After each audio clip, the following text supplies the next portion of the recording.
आपका पवन वाग academy YouTube channel में स्वागत है।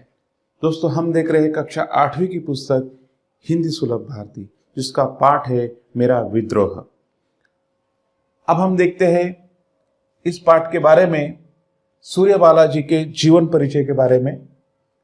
इनका जन्म 1943 वाराणसी उत्तर प्रदेश में हुआ।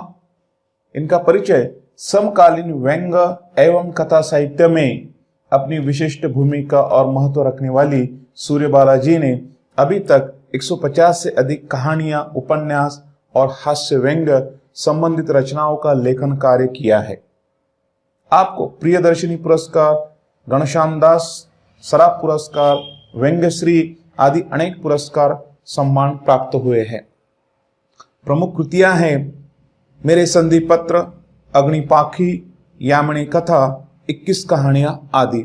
अब प्रस्तुत गद्य है, इसके संबंध में क्या है वो अभी हम एक बार देख लेते हैं। प्रस्तुत कहानी में सूर्य बालाजी ने बाल मन की लालसाओं, पिता की महत्वाकांक्षाओं एवं अपेक्षाओं का मनोवैज्ञानिक विश्लेषण प्रस्तुत किया है। इस पाठ में आपने बताया है कि किस तरह पिता की आकांक्षाओं से दबकर बालक बालिकाओं की लालसाएं दम तोड़ देती है। परिणाम स्वरूप बच्चे विद्रोही बन जाते हैं और जब तक उन्हें समझ आती है तब तक काफी देर हो चुकी होती है। अतः हमें इन स्थितियों से बचना चाहिए। सूर्य बालाजी ये बताना चाहती है कि एक पिता और पुत्र दोनों के बीच जो एक तरफ का संवाद होता है वो एक अच्छा संवाद होना चाहिए। धीरे धीरे बाल मन की लालसा और पिता मन की महत्वाकांक्षा दोनों का द्वंद्व किस तरह से यहां पर होता है वह हम इस पाठ के माध्यम से देखने वाले हैं। तो दोस्तों, चलो देखते हैं मेरा विद्रोह पाठ। किवाड़ धीरे से सरका कर दबे पांव घर में दाखिल होने की कोशिश करता हूं, पर कोने में बैठे पिताजी की निगाहें मुझे दबोच लेती है। क्या कहा गया है? किवाड़ धीरे से सरका कर, किवाड़ अर्थात दरवाजे, दबे पांव घर में शामिल होने की कोशिश करता हूं, दबे पांव, धीमे धीमे, पर कोने में बैठे पिताजी की निगाहें मुझे दबोच लेती है, अर्थात पिताजी देख लेते हैं। किधर गए थे? लॉन्ड्री में कपड़े देने। तुम्हारे कपड़े क्या रोज लॉन्ड्री में धुलते हैं? रोज कब जाते हैं? बकवास मत करो। दिन भर सड़कों पर मटर गश्ती करते फिरते हो, अपने कपड़े खुद नहीं धो सकते। पिताजी ने डांट लगाई। कहाँ गए थे? लॉन्ड्री में। दिन भर इधर उधर घूमते रहते हैं, मटर गश्ती करते हैं, अपने कपड़े खुद नहीं धो सकते। अब दोस्तों, यहां पर शब्द आया है मटर गश्ती। हम पाठ पढ़ते पढ़ते जो भी नए शब्द आएंगे, शब्दार्थ आएंगे, हम उनका अर्थ भी देखेंगे। शब्द है मटर गश्ती।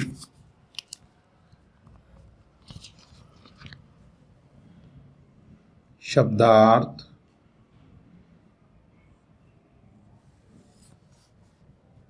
मटर गश्ती।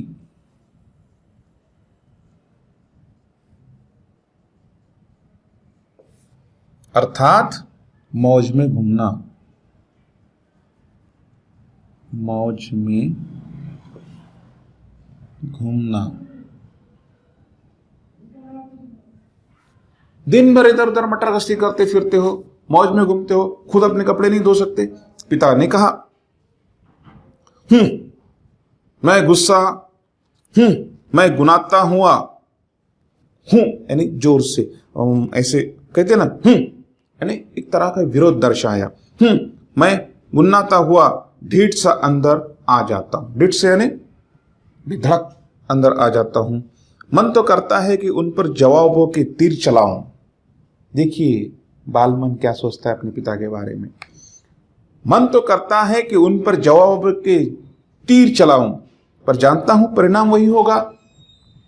उनका दहाड़ना, गरजना, मेरा कई कई घंटों के लिए घर से गायब हो जाना और हफ्तों हम पिता पुत्र का एक दूसरे की नजरों से बचना, सामने पड़ने पर मेरा ढिढाई से गुजर जाना, माँ का रोना धोना और पूर्व कर्मों को दोष देते हुए लगातार बिसुरते चले जाना।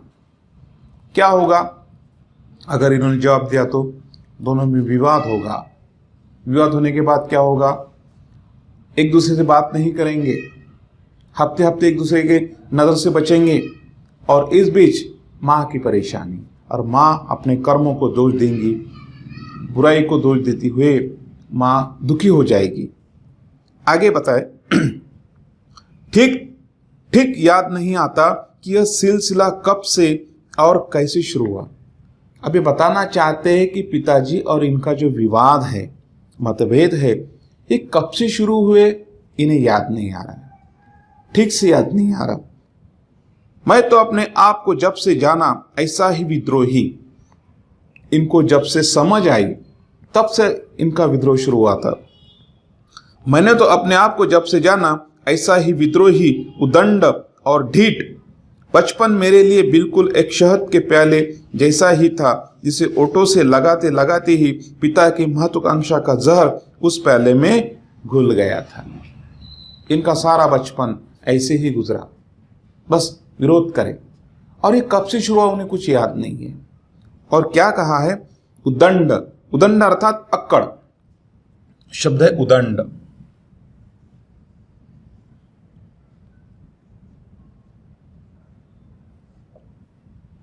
अक्कड़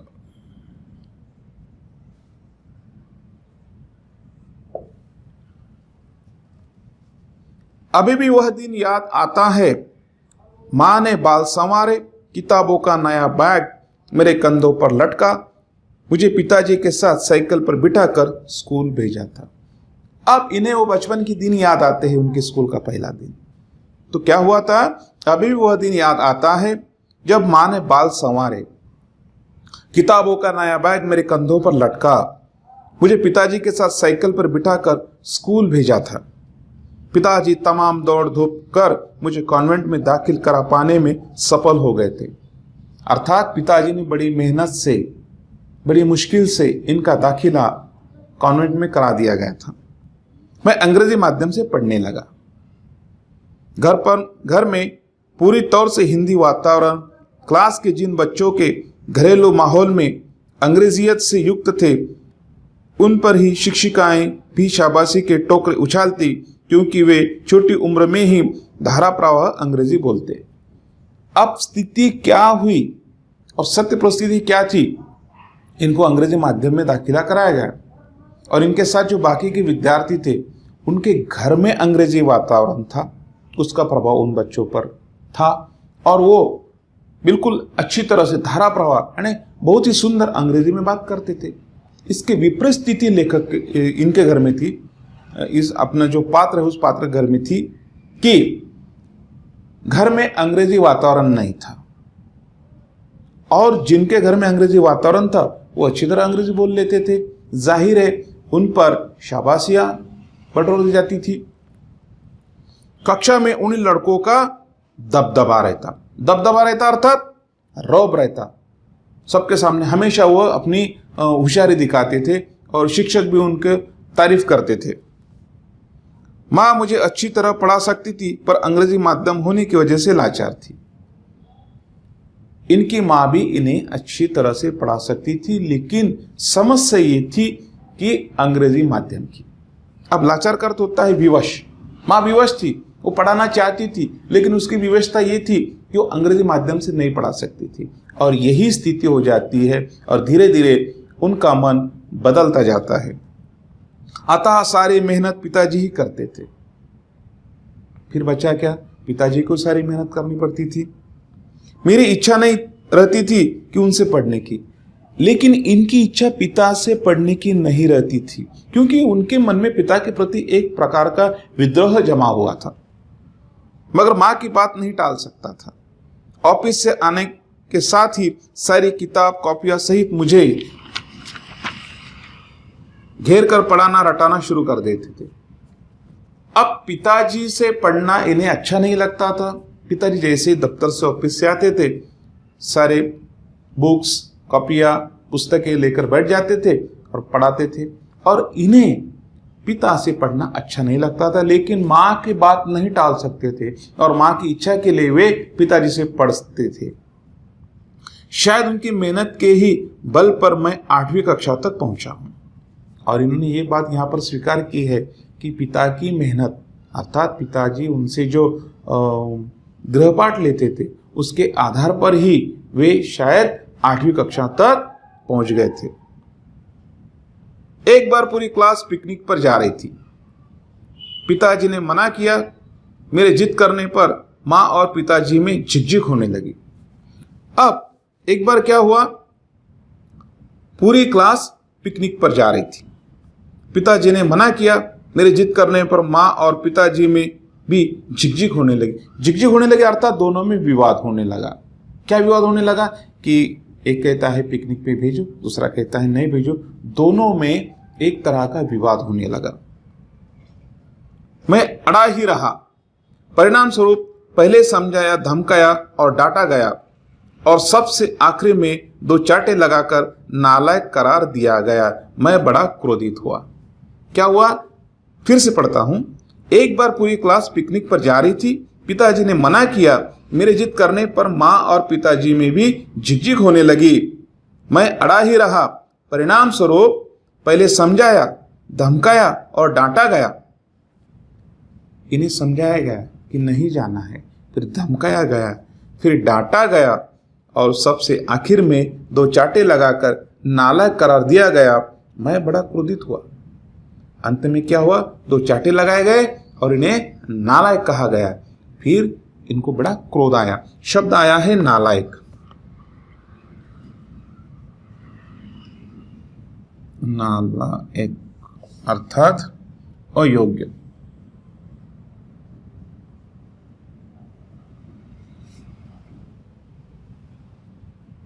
कभी डोनेशन या सालाना जल से आदि के लिए चंदे वगैरह की छपी पर्चियां लाता तो पिताजी झल्ला पड़ते। क्या होता, कभी कोई चंदा देना है या डोनेशन के लिए कोई पर्चा अगर लेकर आते तो पिताजी झल्ला पड़ते अर्थात क्रोधित होते। 1-2 रुपए देते भी तो मैं अड़ जाता कि बाकी लड़के 10-20 रुपए लाते हैं, मैं क्यों 1-2 ही ले जाऊं।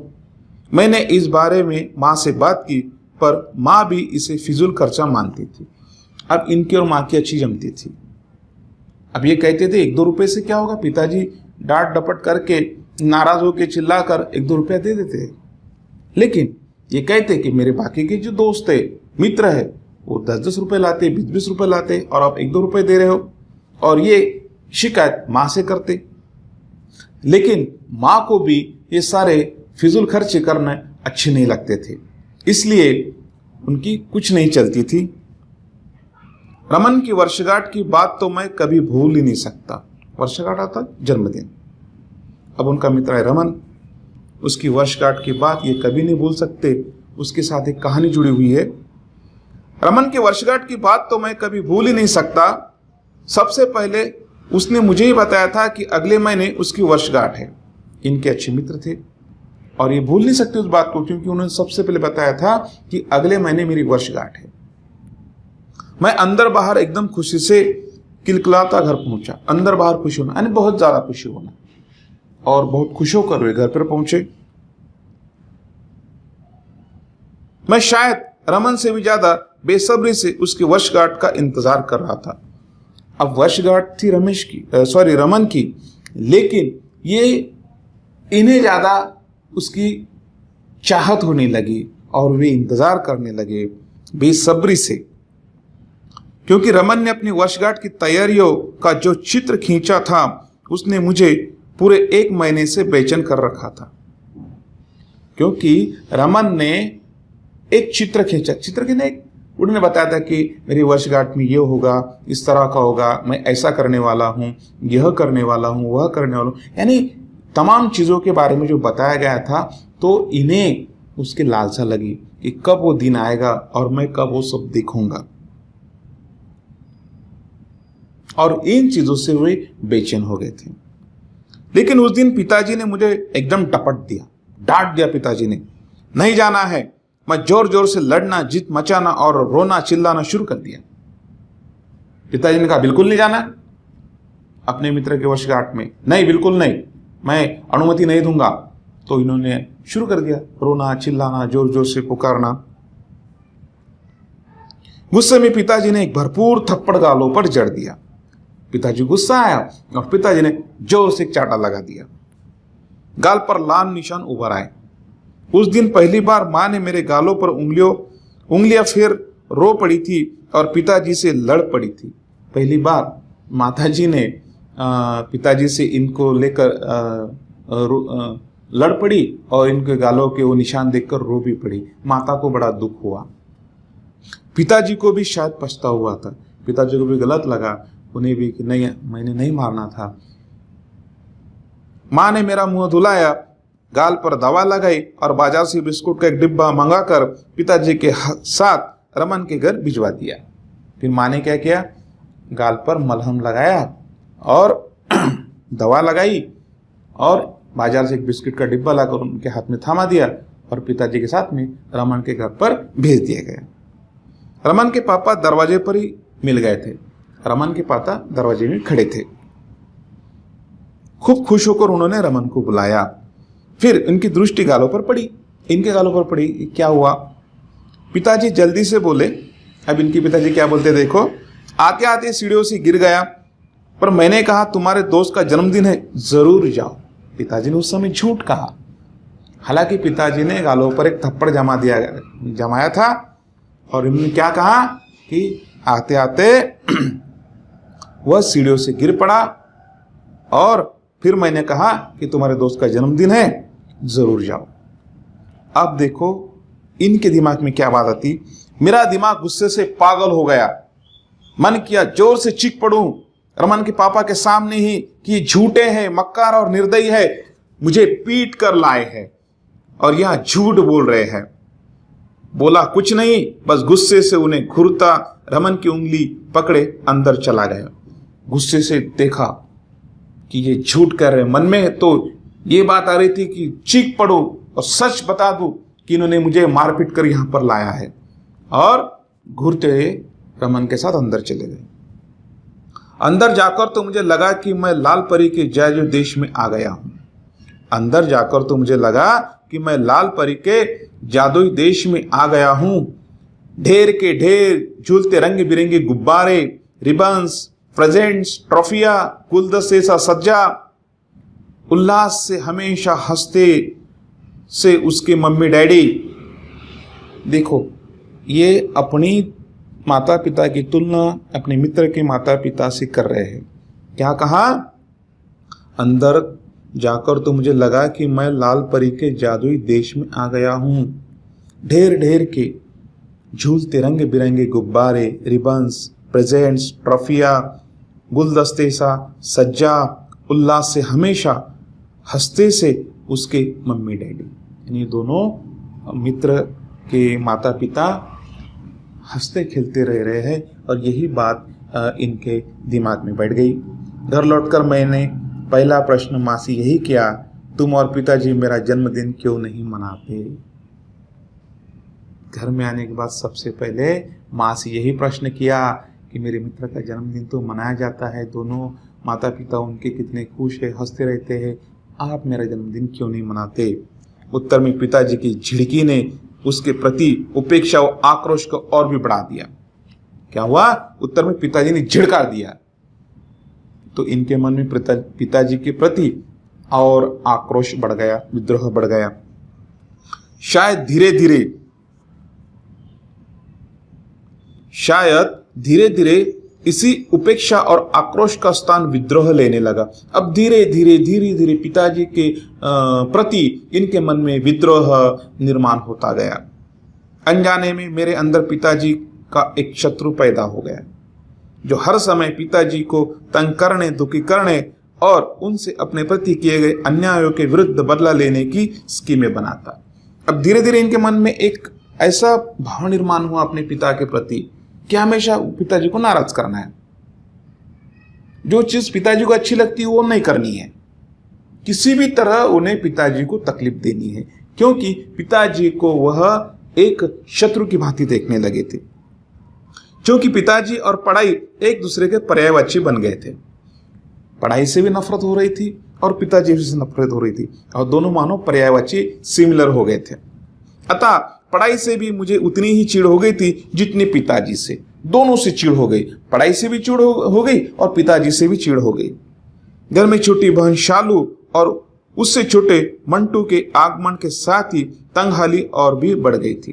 तंगहाली अर्थात परेशानी, आर्थिक स्थिति खराब होना। अब घर में शालू, एक बहन और उससे छोटा मंटू, दोनों का आगमन हुआ तो और परेशानी होने लगी। शायद इसी वजह से मैं ज्यादा विद्रोही हो गया था। अब किसी भी चीज को लिए उनको मना कर दिया गया, ये नहीं करना, पैसे नहीं है, समस्या है, आर्थिक स्थिति बराबर नहीं, बार बार बार उनके ऊपर इस बात को दोहराया जाता था।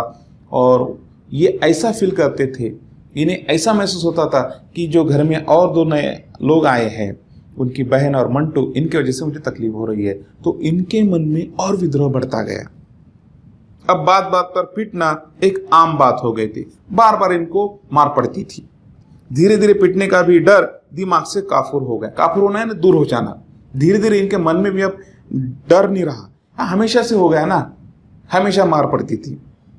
और मैं दुस्साहसी हो पिताजी के हाथ उठाते ही घर से भाग खड़ा होता। दुस्साहस, पिताजी ने जैसे हाथ उठाया भाग जाते थे घर से बाहर, क्योंकि इन्हें आदत हो गई थी कि अब मार पड़ने वाली है। बस पढ़ाई पिछड़ती गई, धीरे धीरे पढ़ाई से दूर होते गए। फर्स्ट आने लायक शायद नहीं था, पर सामान्य लड़कों से अच्छे नंबर तो मैं आसानी से ला सकता था। अभी नहीं इस बात का एहसास है कि फर्स्ट नहीं आते थे, लेकिन जो सामान्य लड़के होते हैं उनसे अच्छे नंबर ये ला सकते थे, लेकिन इन्होंने नहीं लाए। क्यों नहीं लाए? धीरे धीरे पिताजी के प्रति और पढ़ाई के प्रति इनके मन में विद्रोह होता गया। पढ़ाई से तो मुझे शत्रुता हो गई थी, पिताजी से बदला लेने के लिए अपना करियर चौपट करने तक में मुझे एक मजा मिलता।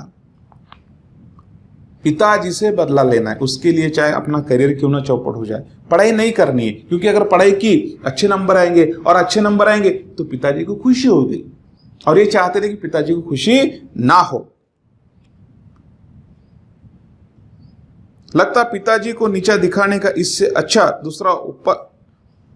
उपाय दूसरा नहीं हो सकता। अब ये ऐसा सोच रहे थे कि पिताजी को तकलीफ देना है, तो अगर नंबर कम मिले तो 100% पिताजी नाराज हो जाएंगे और इनको आनंद आ जाएगा। मुझे याद है कि 5वीं कक्षा में 7वीं पोजीशन लाने के बाद छठी कक्षा में मैं मेहनत करके थर्ड आया था। सोचा था पिछले साल से अच्छे नंबर लाने पर पिताजी खुश होंगे। देखिए, 5वीं कक्षा में ये 7वीं पोजीशन पे थे और कड़ी मेहनत करके 6वीं कक्षा में ये 3री पोजीशन पे आए। अब इन्हें ऐसा लगा कि ये पोजीशन देखकर पिताजी खुश हो जाएंगे, पर वे रिपोर्ट देखते ही खींचे, अर्थात चिड़े। चाहे कितना भी घोलकर पिला दूं, पर तू रहेगा थर्ड का थर्ड ही। पिताजी ने फिर उन्हें डांटा। तो इनके मन में और ये विश्वास निर्माण हुआ कि नहीं, कुछ भी करे तो अच्छा नहीं होता, और पिताजी मुझे सहयोग नहीं दे रहे हैं। मेरा मन अपमान से तिल मिला हो गया। तिल मिला अर्थात बेचैन।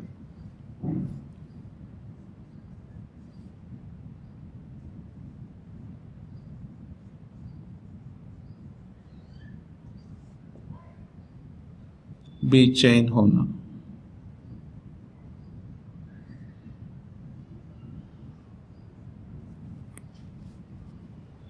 अक्सर पेपर देकर लौटने पर इम्तिहान का बोझ टहलने की खुशी में उमंगता से घर लौटता तो बैठक में ही पिताजी मिलते। अब पेपर खत्म हो गया तो आनंद होता है कि चलो परीक्षा हो गई है, तो उमंग यानी मन में खुशी। तो जैसे बैठक में पिताजी मिलते तो क्या कहते, कैसा दिया पेपर? मैं खुश होकर कहता अच्छा, पर पिताजी के ओठ बिदक जाते। कह तो ऐसे रहे हो जैसे फर्स्ट ही आ जाओगे, कह तो ऐसे रहे हो जैसे फर्स्ट ही आओगे। पिताजी का कहना उन्हें हर समय बुरा लगता था। पेपर खत्म होने के बाद में इनके मन में खुशी होती थी, और जैसे घर में बैठक में पिताजी बोलते कैसा गया पेपर, कैसा दिया पेपर, तो ये कहते थे अच्छा। तो पिताजी उन्हें फिर कहते थे अच्छा, तो ऐसे कह रहा है जैसे मानो तो फर्स्ट आने वाला है, और ये बात इन्हें बुरी लगती। खींचकर पेपर देकर लौटने पर तो खास तौर से उनका सामना करने से कतरा था। अब धीरे धीरे पेपर देने के बाद जब वे घर में आते तो उनके सामने जाने से डरते थे कि वह उनके सामने नहीं जाना। शब्द है कतराता, अर्थात बचकर निकलना।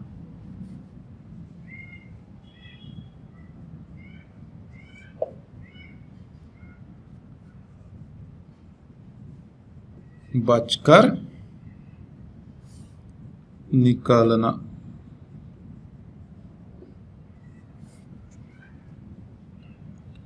चिढ़ता और मां के सामने भुनभुना कर अपना आवेश व्यक्त करता।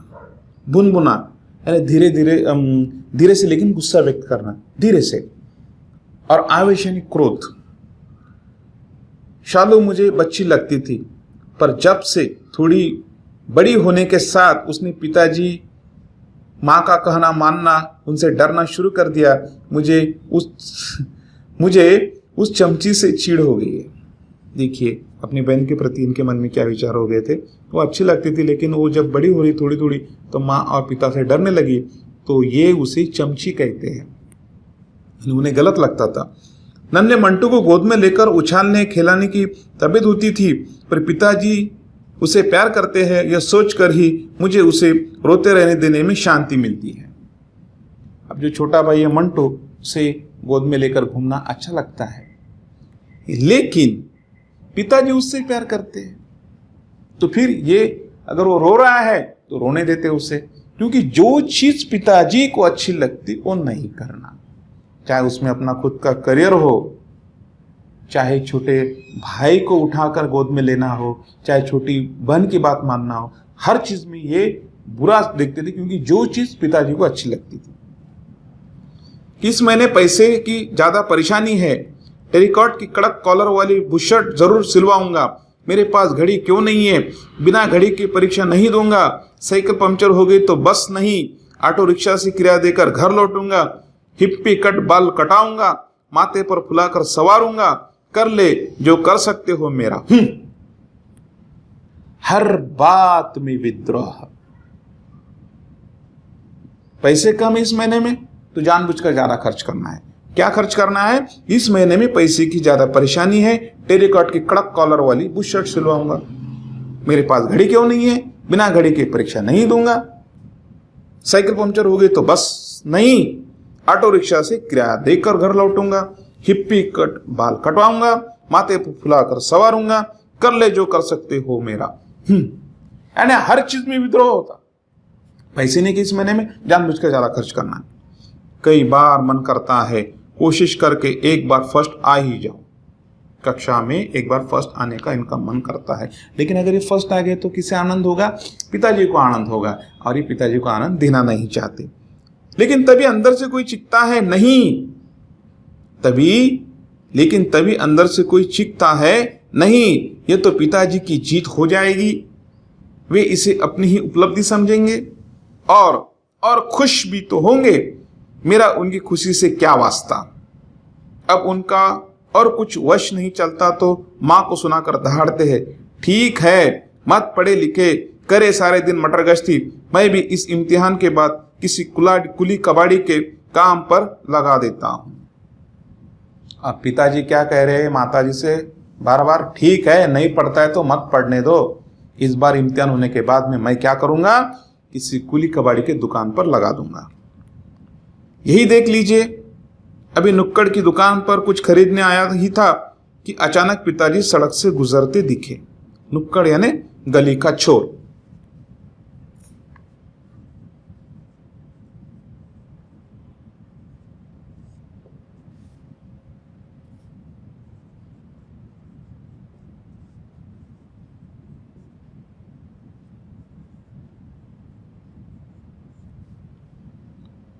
गली का एक छोर होता है, वहां पर एक दुकान है, वहां पर क्या कुछ खरीदने के लिए ये गए थे।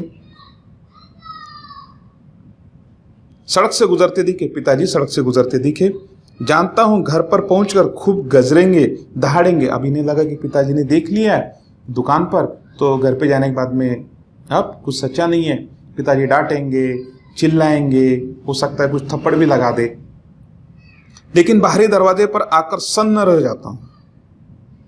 पिताजी को लगा कि उनके बेटे का भविष्य बर्बाद हो गया है। लेकिन जब घर में आते हैं तो पिताजी को देखते तो वो कुछ अलग ही महसूस करते हैं। पिताजी को लगा कि उनके बेटे का भविष्य बर्बाद हो गया है। यह सोचकर वे गलियारे में खड़े खड़े दीवार से कोहनियां टिकाकर निशब्द चुपचाप कातर रो रहे हैं। पिताजी निशब्द चुपचाप कातर रो रहे हैं कि पिताजी को दुख महसूस हो रहा है, उन्हें गलत लग रहा है। मैं सन्नाटे में खींचा अवाक खड़ा रह जाता हूं।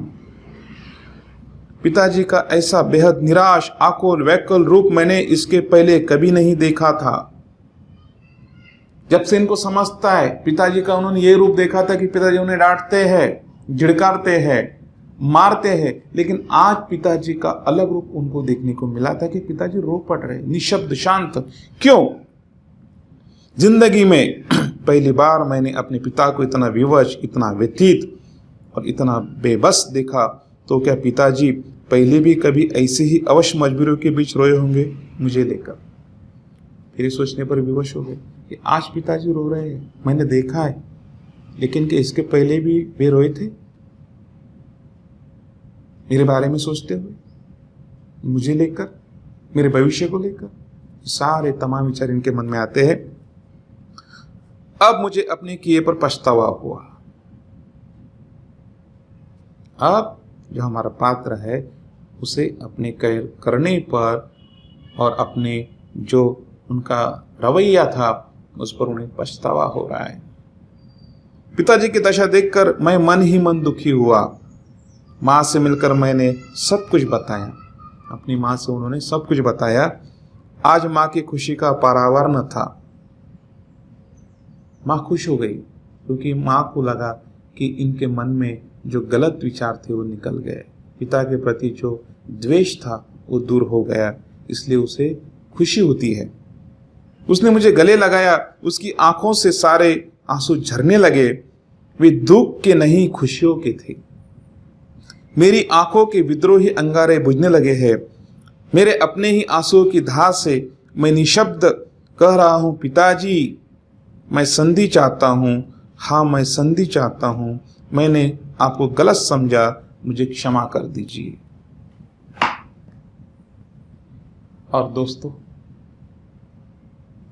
एक लड़का, उसके पिताजी कभी भी गलत नहीं होते और लड़का भी हमेशा गलत नहीं होता, लेकिन कहीं पर गलत विचार मस्तिष्क में आने से दूर होने लगते हैं और समय पर यदि वे विचार निकाले गए तो निश्चित ही भविष्य उज्जवल होता है। पिताजी चाहते थे कि ये पढ़ लिख कर बड़ा बने, लेकिन उनका जो ढंग था वो इन्हें समझ में नहीं आया। और जो पात्र है हमारे इस कहानी के, वे हमेशा अपने पिता को बुरा समझते थे, उनके प्रति द्वेष भरते थे मन में। लेकिन सच्चाई जब इनके सामने आई तो इन्होंने अपने अंदर का उस द्वेष को, उस विद्रोह को निकाल दिया। दोस्तों, इस तरह से यहाँ पर हमें एक कथा ध्यान में आती है कि हमें किस तरह से हमारे जीवन में क्या करना चाहिए। अपने पिता के प्रति अच्छे विचार रखने चाहिए। दोस्तों, आशा करता हूँ आपको यह पाठ ध्यान में आ गया होगा। कृपया इसे लाइक कीजिए, अपने दोस्तों के साथ शेयर कीजिए और पवन वाग एकेडमी यूट्यूब चैनल को सब्सक्राइब कीजिए। मिलते हैं फिर एक नए वीडियो के साथ। जय हिंद।